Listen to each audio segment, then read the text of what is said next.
ఈ రోజే డౌన్లోడ్ చేయండి, మీ ఫేవరెట్ షోస్ చూడండి. ఏంది బా నువ్వు కూడా అట్ట మాట్లాడుతూ ఉంటావు?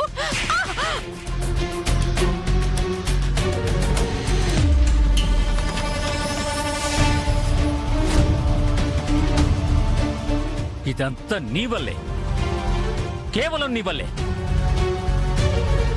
కొడుకుని ఎలా పెంచాలో ముందు అది నేర్చుకో.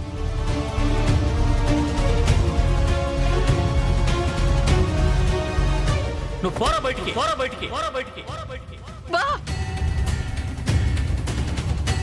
బాబాయ్ ఒక్కసారి నేను చెప్పేది వినండి. నువ్వేం మాట్లాడకమ్మ కోచ్, మాట్లాడకమ్మ కోచ్, మాట్లాడకమ్మ కోచ్. పోరా పోరా పోరా.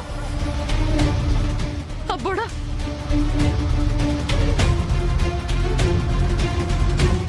ఆగు యువరాజ్, ఆగు యువరాజ్, ఆగు యువరాజ్, ఆగు యువరాజ్.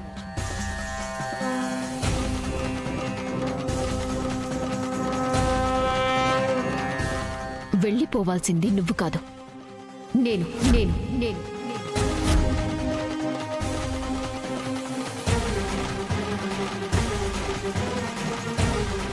నువ్వు ఎడకమ్మిపోయేది? ఇంకెక్కడికి పోతానత్తయ్య? ఆదరిస్తే మా పుట్టింటికి పోతాను, లేదా మీ అబ్బాయిని పెళ్లి చేసుకున్నందుకు ఏట్లోకి పోతాను, ఏట్లోకి పోతాను, ఏట్లోకి పోతాను.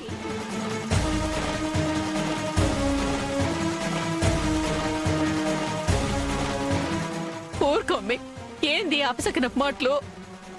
ఇంకా ఏం అపశకునం జరగాలత్తయ్య? జరగాల్సిన అపశకునాలు ఎప్పుడు జరిగిపోయాయి.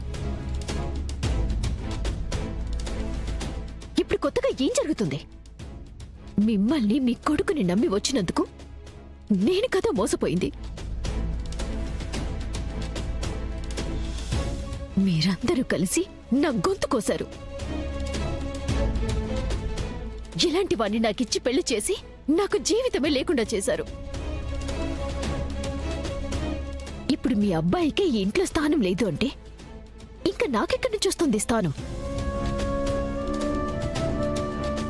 నేను ఆయన్ని నమ్మి ఈ ఇంటికి కోడలుగా వచ్చాను. ఈ ఇంట్లో ఉండే అర్హత ఆయనకే లేనప్పుడు మరి నాకెక్కడి నుంచి వస్తుంది? ఇలాంటి వాడితో కాపురం చేసే కన్నా నేనే ఇంట్లో నుంచి వెళ్ళిపోవడం బెటర్. నిషి నిషి నిషి ఆగు. ఈ టైంలో నువ్వు ఇలా వెళ్ళిపోవడం కరెక్ట్ కాదే. వచ్చిందమ్మా నీతి సూక్తులు చెప్పటానికి పెద్ద ప్రవచనాల బుట్ట. నా ప్లేస్లో నువ్వుండి ఆలోచించవే, అప్పుడు అర్థమవుతుంది నీకు నా బాధ. నీ బాధను నేను అర్థం చేసుకోగలను కాబట్టి చెప్తున్నాను. అనవసరంగా తొందరపడకు. ఇది నీ కాపురానికి సంబంధించిన విషయం. ఆవేశాలకి పోతే తర్వాత చాలా అనర్థాలు జరుగుతాయి. చూడు, నువ్వేమైనా చెప్పాలి అనుకుంటే వెళ్ళి కౌశిక్ వదినకు చెప్పు. మా ఆయనికి ఈ ఇంట్లో ఆఫీస్లో సగభాగం ఇస్తానని చెప్పమను. అప్పుడే నేను ఇంట్లో ఉంటాను, నేను ఇంట్లో ఉంటాను, నేను ఇంట్లో ఉంటాను.